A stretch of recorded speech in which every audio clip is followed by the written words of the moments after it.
I'm Elex Michaelson. This week, the issues are Trump's indictment and the California Senate race. With us, Congressman Khanna, and why he's not running and why he's backing Barbara Lee. Plus, he weighs in on the first indictment ever of a former U.S. president. Are Democrats overreaching? Then, the issue is Governor Newsom's cross-country campaign that has absolutely nothing to do with the presidential run. With us to break that down and more, veteran GOP strategist Mike Murphy. The issue is starts right now. Broadcasting across California, you're watching The Issue Is. And welcome to The Issue Is. You see him there standing by, Congressman Khanna. Before the Trump indictment, one of the big stories of the week was his story. Congressman Khanna deciding not to run for the U.S. Senate, instead backing Barbara Lee in her bid. Joining us now is the congressman from Silicon Valley, Khanna. Welcome to The Issue Is for the first time. Thank you, Elex. An honor to be on. All right, so we'll talk about Trump in a moment because it's kind of unavoidable. But first, why aren't you running for the Senate? And why are you backing Barbara Lee? Elex, I think the most exciting place right now to serve for a bold progressive is in the House of Representatives. We have so many young members like Maxwell Frost, like Jonathan Jackson. It's where I can have an impact, and I represent Silicon Valley, a very important constituency. I'm backing Barbara Lee for two reasons. She's the most important voice, anti-war voice in the entire Congress. She stood up against giving George W. Bush a blank check to Afghanistan and Iraq. Second, she has the most support from Bernie progressives around the state, and I was a co-chair for Bernie's campaign. You know, Barbara Lee is significantly behind right now in fundraising, in the polls, in name ID. You have said that Adam Schiff is the favorite right now. Why do you feel that way, and how does Barbara Lee win this race? Adam Schiff has $20 million in his bank, and obviously he's a presence on TV, a formidable candidate. But I think Barbara Lee will be the only candidate from Northern California. That gives her a big advantage. I think progressives are coalescing around her. I expect her to have a big quarter that we'll see just in a few days. I don't want to preempt that announcement, and that's going to give her a great chance. Now to the history that we've all lived through together this week. What do you make of the indictment of former President Donald Trump? Elex, I wish members of Congress and senators would stop commenting on it. You have a law enforcement official who's brought an indictment. That should play out the way it's supposed to play out. And it's not for politicians to comment on it. Are you concerned, though, that this is the wrong case at the wrong time and it might strengthen the president politically? You know, I really don't think politics should be part of this. I have confidence in our judicial system and our jury system. If the prosecutor has a strong case, he'll succeed. If he doesn't, then he won't succeed. And that's for the jury to decide and law enforcement to decide. But I have faith in the process. You are the congressman representing Silicon Valley. Another one of the big stories of the last few weeks is the collapse of Silicon Valley Bank. What steps do you think could be done at a congressional level to prevent something like that from happening again? Felix, one, money moves at the speed of Twitter. We need to be much faster in responding. I've been working with several Republican senators to say that we need to have a mandatory fee for accounts over $250,000 so that they have insurance and that can step in to protect depositors. Right now, a lot of these large accounts are like uninsured motor vehicle drivers. When they crash, the FDIC is stuck with the bill. We need to have mandatory insurance for them. And then the FDIC can get in to protect depositors quickly. We play a game on this show called Personal Issues, which is 30 seconds of rapid fire questions to sort of get to know you better. So this is the first thing that comes to mind, and we'll have a little bit of fun here. All right, ready? Here we go. Great. What is your favorite TV show? Well, it's an older one. It's Friends, but that probably dates me. What is your favorite band or musical artist? Bruce Springsteen. What's your favorite book of all time? I love Moby Dick. Who is your favorite Republican? These days it's Mike Gallagher. He's the chair of the China Committee, and we work together. What's your favorite quote or personal motto? Be the change you wish to see, by Mahatma Gandhi. My grandfather spent 4 years in jail with him in the 1940s. One thing that you're known for is this ability to sort of talk to people on the other side. You go on Fox News Channel all the time. You're actually friends with Republicans. There are not a lot of people that do that these days. What is the secret there, and what do you think everybody can learn from that? I just think we need more civility, more dialogue in this country, in a sense that no one has a monopoly on the truth. Now, it doesn't make for viral social media clips. It doesn't make for big fundraising pleas. But ultimately, the country, in my view, needs more of that. It's a bit boring, but that's how we built America. And we want to end on something fun. I don't know if you saw this story this week. Wallet Hub put together a list of the happiest cities in America. And do you know what city was #1 in the whole country? It's not Fremont, California, is it, where I live? It is Fremont. Your hometown was the happiest city in the country. Do you agree with that? And what do you make of that? Well, I know that was the case because the mayor has been touting that for the longest time. Look, it's a great place to raise a family. It's safe. We care about public safety. We have good schools. We have a lot of religious institutions. It's diverse. I take a lot of pride in living in Fremont. So come check it out. And you also have great masala chai, best masala chai in the whole country in Fremont, California. All right. Well, Congressman, we like to play music on this show. So we're going to go to break with Pharrell's Happy in honor of Fremont. Up next, Mike Murphy joins us to break down a big week in politics. Our thanks to Congressman Khanna. We rack more of The Issue Is right after this. The unprecedented indictment of a former president of the United States on a campaign finance issue is an outrage. This is probably the most egregious thing I've ever seen in the history of our republic. I'm not going to stand for. As a civil rights attorney, I am donating my time to President Trump. Donald Trump is responsible for his own conduct. If he was having an affair with a porn star and writing hush money payments and fabricating business records, he should be held accountable like anybody else. Strong reactions to the indictment of former President Trump. On Tuesday, he's expected to be formally arraigned.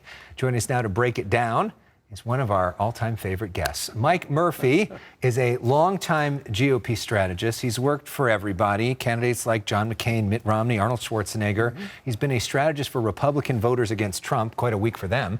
He is the host of the Hacks on Tap podcast with David Axelrod and Robert Gibbs, and he partners with Democrat Bob Shrum to run the USC Center for the Political Future. Mike, welcome back to The Issue Is. Great to have you back in our house. It is great to be here. All right. Lots to talk about. What a week to have you here. Incredible. All right. So the indictment of Donald Trump, you've obviously been going at it with him for a long time. What do you make of this indictment? Are you worried that maybe this is the wrong indictment? Well, I think it's a tricky one because in the big picture, twice impeached, now indicted. The Trump Museum is going to have to be next to a prison somewhere at the end of all this.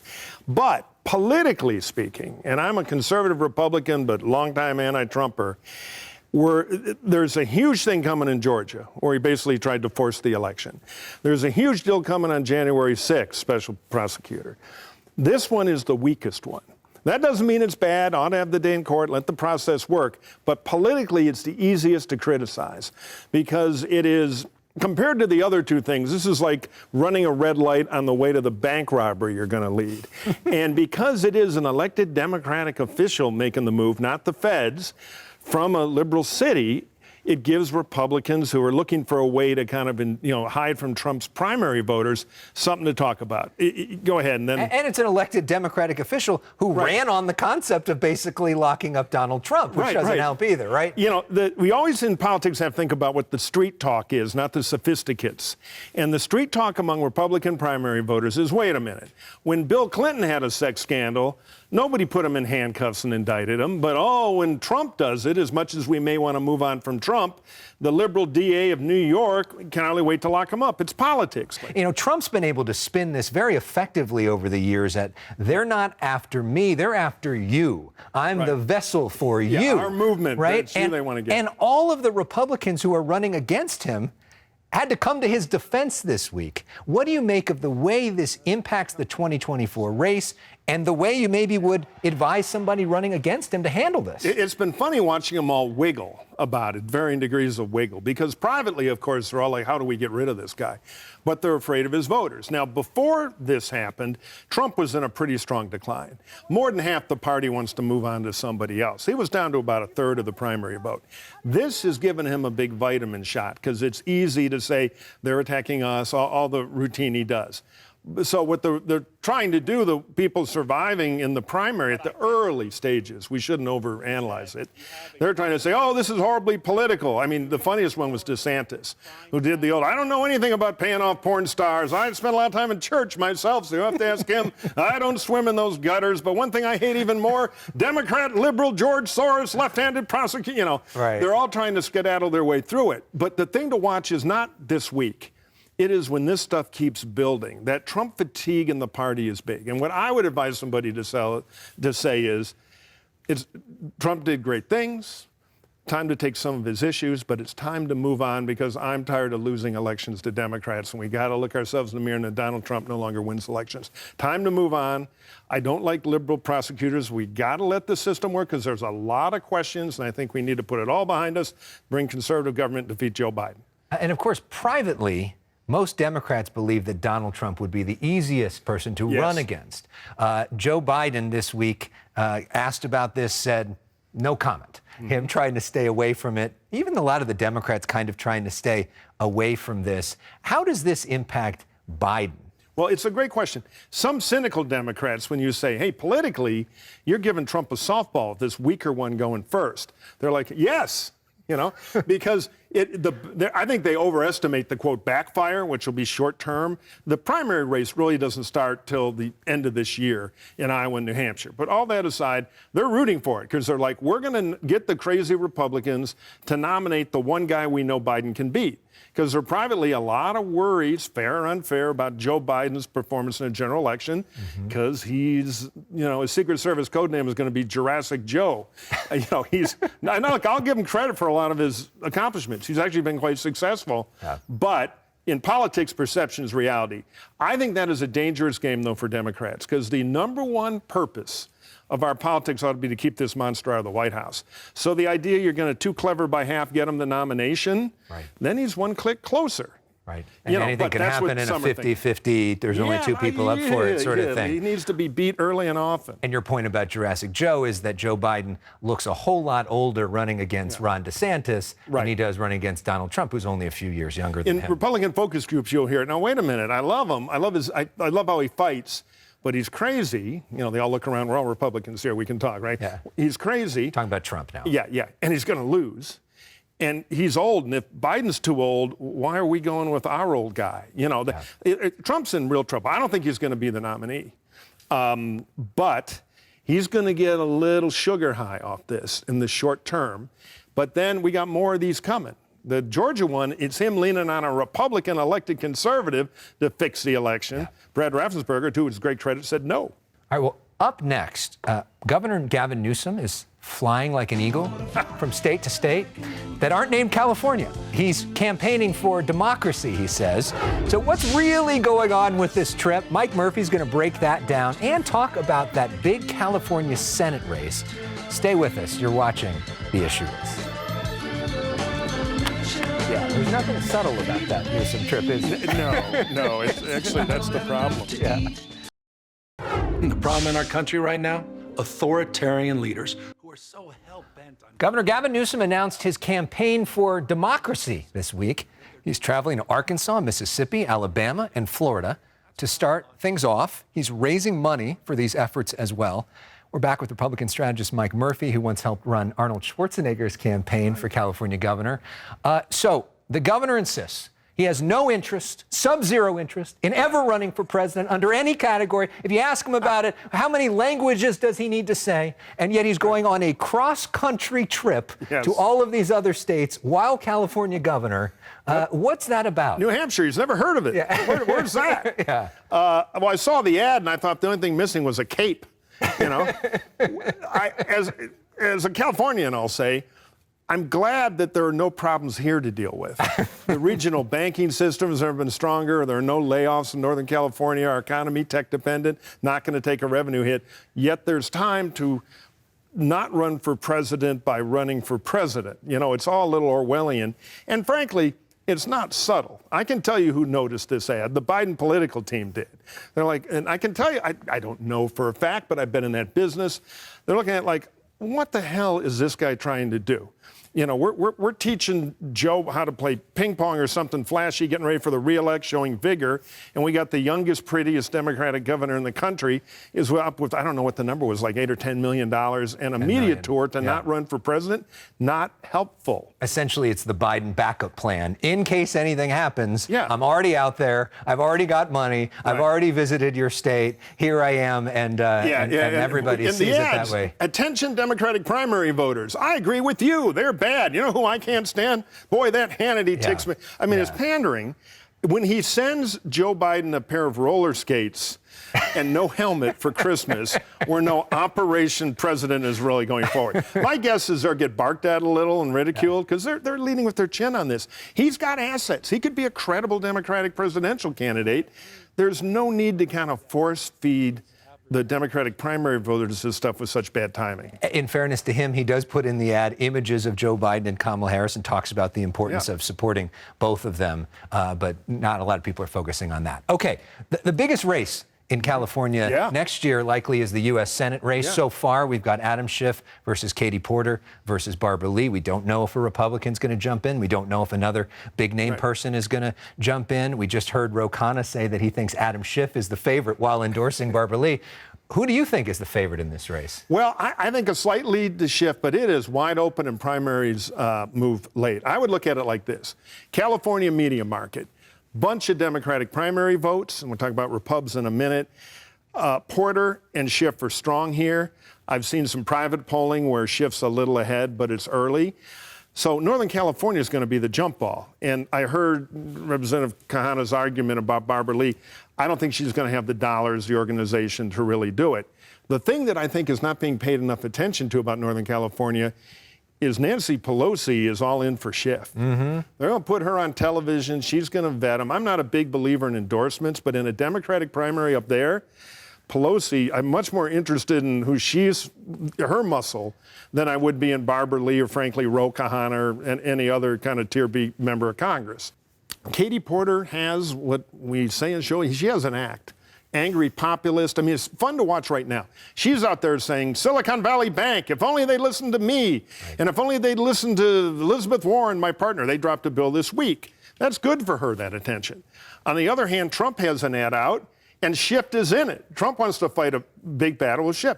Very good for Adam Schiff. So in the end, I think it'll be populist Katie, throwing firebombs, and Schiff will try to be the senator, the thoughtful national leader. Last question is Republican. If some Repub can crawl into second place, and then the general's over. But if both Democrats get in general, the Republicans and suburban independents become the swing vote. Yeah. So you got to watch your right flank a little, too. And who do you hate more? Right, Adam Schiff, who's pencil neck, who Donald Trump hates the most, and Katie Porter, who's like mini Elizabeth Warren. Right. Not exactly a great choice. Sales and Republican precincts will be through the moon. Border there. But watch remember, Trump's only got half the party at most now. He is decayed. Watch the suburban Republicans here and the coastal Republicans who don't like Trump so much. They might hate her more in the end, but that's going to take some campaign. All right, we've got one more segment with Mike. We go to break with music from one of your favorites, John Lennon. Up next, what is one word to describe your most famous clients? Stay with us to hear his answer. We're going to play the name game. What does this trip actually do for the people back at home? It's about bringing money back home. I mean, at the end of the day, you got This week, the Sacramento Press Club honored our interview with Governor Newsom in D.C. as the California TV Interview of the Year. Special thanks to Press Club President Elex Michaelson and the entire board for a wonderful event in Sacramento this week. And of course, gratitude to our Issue Is team who do such great work every week. We are back with Mike Murphy of the USC Center for the Political Future. Maybe, Mike, this will be the Interview of the Year next year. Who knows? I doubt it. So we do something kind of fun on this show called the Name Game. All right. So we're going to put up the names of some of your most famous clients. Okay. And then the first word that comes to mind when you hear their name. All right, you ready for that? Yep, fire away. So let's start with Senator John McCain. Fun. Governor Arnold Schwarzenegger. Underrated. Senator Mitt Romney. Elliot Ness. Senator Lamar Alexander. Boy. I love the guy. I'm trying to think of a statesman. Former Governor Jeb Bush. Brainiac with a huge heart. Your colleague at the USC Center for the Political Future, Bob Shrum. Heroin dealer. No. I wanted to. I'm going to see Bob tonight. Patriot, old pro. Okay. And finally, your partner on Hacks on Tap, David Axelrod. Oh, King Chicago and a wonderful human. Okay. And Sweetheart. We play a game called Personal Issues. This is 30 seconds of your favorites. This is also the first thing that comes to mind. We'll have a little fun here. So here we go. What is your favorite TV show of all time? Oh, boy, Ty, The Wire and The Larry Sanders Show. Great choices. Favorite comedian of all time? Oh, man, I've written jokes for Carlin, Robert Klein, and Albert Brooks. Favorite sports team? Detroit Tigers. Favorite athlete? Wow. Tim Hardaway of the Miami Heat, just because I got to work with him, I was very impressed what a human he is. Okay. Who's your favorite Democrat? David Axelrod. Okay. Who is your role model? In the political racket? And whatever, however you want to take that. I've always had a soft spot for David Garth, who in my business was an innovator. I've always admired as a statesman David Lloyd George and, of course, Churchill. Very cool. That's it for this week. Adam Schiff is going to be in that seat next week. Katie Porter is going to be in that seat in 2 weeks, so it'll be interesting to hear from both of them. Switch in the meantime, dates and lock them here together. Yeah, I'm talking ratings. we need you as a producer on this show. It's great to have baseball back this week, right? Did you see that? Yep. So we're going to end with a tribute to my favorite team, the Los Angeles Dodgers. I got my blue on this week. Some I Love LA and the Above Los Angeles page taking us above Dodger Stadium. Thanks for watching. Check out this image. You'll be amazed by the snow above Dodger Stadium. How beautiful is that? Have a great week, everybody. Oh, that's good.